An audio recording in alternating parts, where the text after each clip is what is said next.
Mate, el mirador de la actualidad del trabajo y la economía. Es docente también de la Universidad Nacional de Rosario, o fue docente, perdón. Y hicieron un interesante informe con el que me crucé en estas últimas horas, que tiene que ver con la caída real de las jubilaciones y todo este tema que queremos desarrollar en el día de hoy. Hola Sergio, ¿cómo estás? Buenas tardes, gracias por atendernos. Hola, buenas tardes, Camila, Mauro, Camila. En primer término, qué bueno que cada universidad pueda tener una radio. Totalmente, sí. Sé que vos estabas ahí muy cercano a la Universidad de Rosario. Nosotros, Sí, sí. la semana que viene, mira, te cuento, ya que me sacás el tema, vamos a estar saliendo de manera, Cruzada, vamos a sí, decirle, sí. por Un la red cruce. Cruce. Vamos a estar Sí. saliendo este programa mismo que se hace desde aquí de la Universidad Nacional de La Matanza en las radios de la Universidad de General Sarmiento, de Quilmes, en la radio de la Universidad Nacional de Lomas de Zamora, en la UNDAB y en la de Jaureche, de Florencio Varela. Así que se va a extender este programa a todas esas emisoras con una red coordinada, así que estamos muy, muy entusiasmados por eso. Así que bueno, Bueno, cuando gracias. tengas el link, por favor, compartímelo, así lo compartimos. Totalmente, Muchas muchas gracias. gracias. Muchas gracias. Es la idea, ¿no? Llegar con...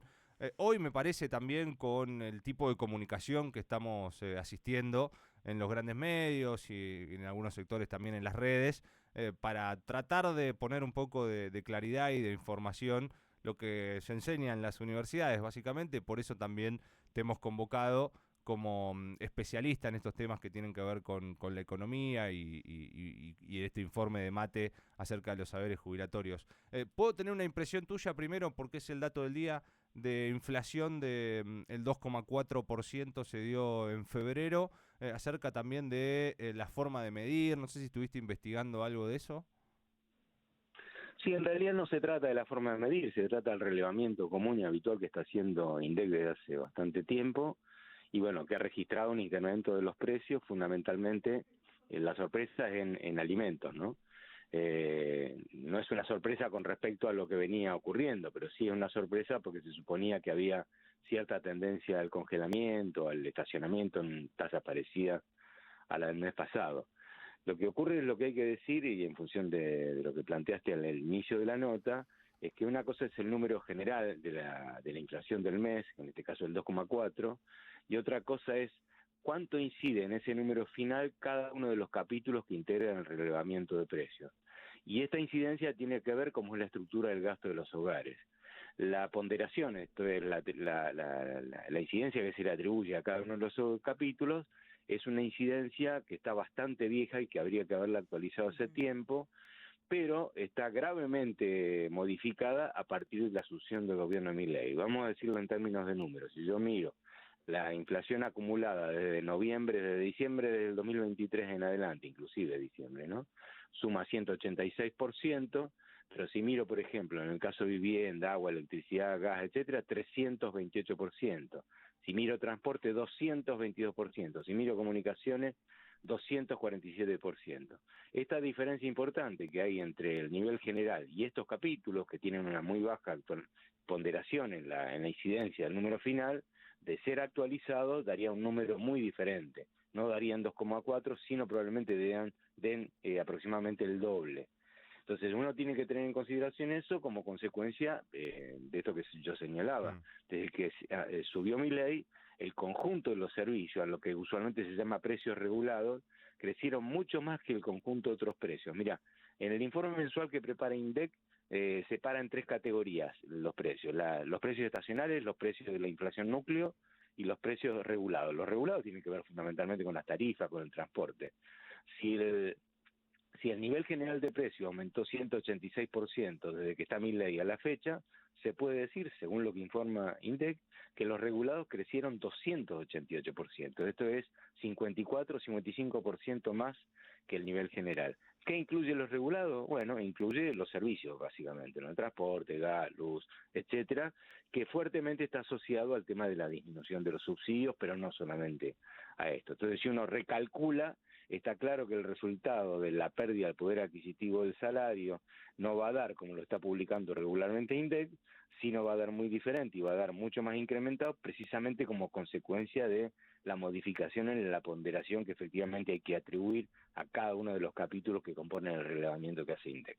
Claro, además, bueno, también evaluando la situación de ingresos, digo, y como vos marcás, el aumento de cada uno de estos, de los regulados o de los servicios y demás, digo, el porcentaje que representa ese servicio en el ingreso de cada una de las personas, ¿no? Que también se ha visto desmejorado en el último tiempo.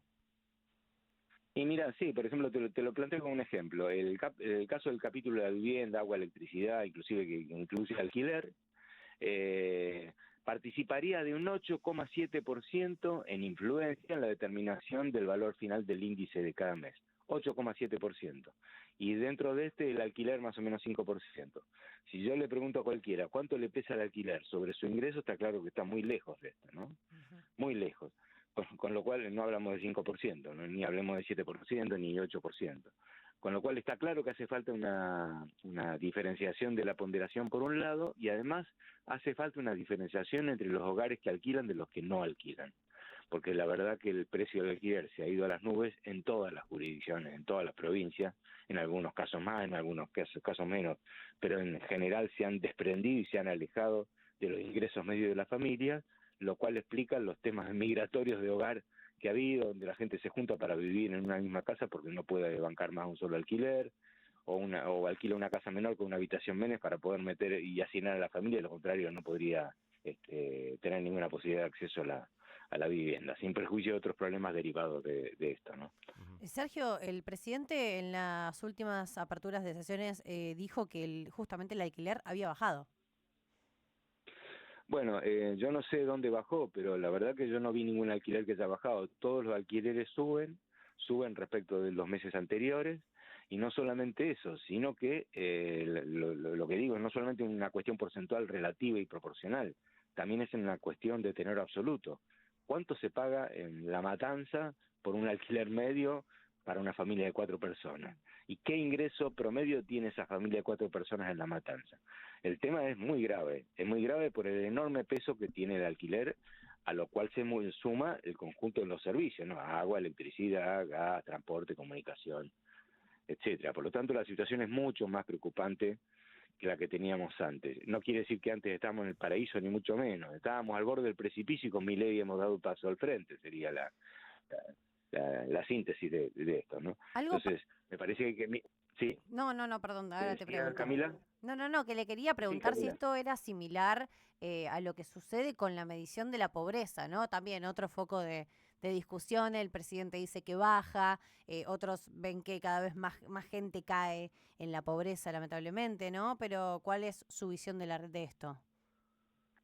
Gracias por la pregunta, porque me había olvidado de apuntar este tema. Sí, efectivamente es así como vos decís, Camila. ¿Por qué? Bueno, porque si yo calculo que los precios crecen al 186% desde que está Milei, cuando en realidad, cambiando la ponderación, en lugar del 186 probablemente tengamos 30 puntos más, 210%, está claro que la medición de la pobreza tiene algunos problemas, a lo cual habría que agregar lo siguiente. Argentina mide desde los años 90 la pobreza y la indigencia. La indigencia está calculada en función de una canasta de consumo de un adulto equivalente, esto es un varón de entre 30 y 50 años, aproximadamente, 50 años aproximadamente, que para no ser indigente tendría que consumir una X cantidad de kilocalorías diarias. Ahora, el tema es que para no ser indigente, no solamente habría que tener la plata para consumir esa cantidad de kilocalorías, que es una lista de alimentos de distinta naturaleza, sino que además debiera tener algún tipo de energía para congelar, para calentar o para cocinar, y ningún insumo energético está dentro de la canasta alimentaria. Con lo cual la canasta alimentaria es una burda cuestión que hay que discutir, y reitero, es una cosa que ha seguido repitiéndose a lo largo de todos los gobiernos, independientemente de los signos políticos. Es una construcción de los años 90, patrocinada por el Banco Mundial en su momento, y que tiene esta forma particular acá. Y además hay que decir que la canasta básica alimentaria tiene una fuerte composición de carbohidratos y menor composición de proteínas. Antes era mucho peor, digamos, durante el gobierno de Cristina esto se corrigió bastante, pero sigue teniendo un peso enorme de carbohidratos. Por lo tanto, esto es lo que hace la existencia de gordos pobres en la Argentina, como decía la antropóloga Patricia Aguirre, ¿no? Totalmente. Hablamos de la situación de INDEC, medición de inflación, medición de pobreza, y también lo que nos faltaría hablar es el tema de jubilaciones, ¿no? Porque también ahí hay un relato que se quiere instalar de que las jubilaciones han ganado, ¿no? Durante el gobierno de Milei o que se han revalorizado. Y ustedes desde MATE, que es el mirador de la actualidad de trabajo y la economía, en donde sos coordinador, han sacado un informe en estos últimos días que afirma la caída promedio de un 22% de las jubilaciones durante la era Milei.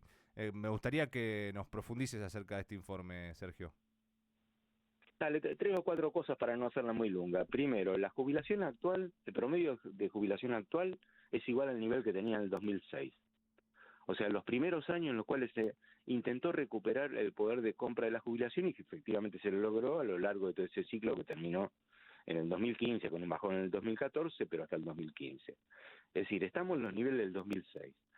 Y la pérdida sufrida desde que asumió Milei a la fecha está, como dijiste, un 22% entre puntas. Es decir, si en diciembre del 2023 un jubilado, una jubilada tenía un ingreso de 100 pesos, hoy tiene un ingreso que equivale a 78 pesos de aquellos 100. O sea, por ahí viene la pérdida. Uh-huh. Y si yo modifico la canasta, porque todavía no terminamos de hacer la canasta para jubilados, es mucho peor por varias razones.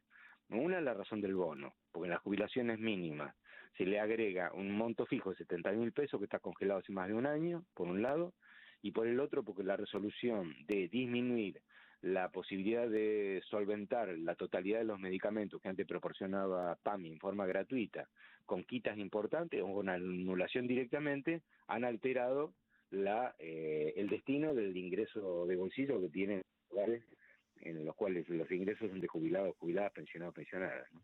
Entonces, esto es muy fuerte. Y además uno podría decir que la pérdida de una jubilación promedio en lo que va al gobierno de Milei per cápita es aproximadamente 2.210.272 pesos. Cada jubilado o jubilada, cada pensionado o pensionada que haya tenido el ingreso promedio, perdido desde que subió Milei a la fecha, esta brutal suma, que para un hogar de esa característica es una brutalidad, ¿no?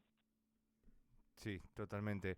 Y bueno, esto dispara obviamente el reclamo de lo que vimos el miércoles y que después termina en lo que termina, ¿no? Pero lo que pasa es que no se habla de lo que se tiene que hablar justamente, que es la situación de los jubilados, como marcás vos, la pérdida y con respecto a los medicamentos también. Ahora, la comparación que utiliza el gobierno, con esto cierro, porque también me gustaría tu opinión acerca de la situación del dólar, ¿no? Que el gobierno está negociando un préstamo con el Fondo Monetario para que lleguen dólares, para fortalecer el Banco Central, para mantener el tipo de cambio, que así no se le escapa la inflación, bueno y demás. Pero también la explicación es que los jubilados han ganado en dólares en base a esto de haber planchado el dólar durante todo el año o la mayoría de la gestión de lo que va de Milei. ¿Cuál es la respuesta a eso? Bueno, yo por un lado podría decir, yo considero que el precio actual del dólar es artificial. Ahora, con prescindencia, en mi opinión, yo podría decir lo siguiente. Bueno, ¿cuál es el precio del dólar al mercado? Tanto, 1.065 pesos, ¿te gusta? Entonces, bueno, yo puedo decir, bueno, es claro que en dólares aumentaron los salarios, aumentaron las jubilaciones, aumentaron algunas asignaciones de los programas sociales, etcétera. Ahora, también crecieron en dólares el conjunto de los insumos, de bienes y servicios que consumen las familias. ¿Y cuánto crecieron en dólares? Bueno, mucho más que lo que crecieron los salarios. O sea, podés medirlo en dólares, en pesos, en rupias, en patacones o en porotos. El resultado va a ser el mismo. Lo que hay es una pérdida de poder adquisitivo de los ingresos que puede ser medido en cualquier moneda, y esta artificialidad de querer mostrar que hubo un incremento medidos en dólares es una burrada, precisamente porque lo que hay que hacer es compararlo contra el aumento del dólar en dólares del conjunto de los bienes y servicios que consumen la familia, y el resultado te va a dar exactamente el mismo que nosotros hacemos en los estudios, porque esta canasta creció mucho más que los ingresos, por un lado. Y por el otro lado, uno también tiene que saber que todo este brutal ajuste que hicieron sobre el Estado Nacional ya venía cantado de dónde se iba a sacar. Era imposible este ajuste sin tocar los dos rubros principales que integran el gasto público, que son la obra pública reducida virtualmente a cero y las jubilaciones, que en ambos casos recibieron un ajuste en términos reales de aproximadamente 11% en todo lo que va del gobierno Milei. Entonces, sin la reducción de la obra pública, las jubilaciones no podrían haber logrado este éxito pírrico de déficit cero, porque el déficit cero es una mentira precisamente porque está hecho sobre la base del hambre de la jubilación, de los jubilados, de los trabajadores del sector público, pero también sobre la obra pública que se radica centralmente en las provincias y del giro a las provincias para un conjunto de otros gastos corrientes. Sergio, muchísimas gracias, ha sido muy claro. Bueno, gracias a ustedes. Un abrazo Saludo. grande. Sergio Alelovich es el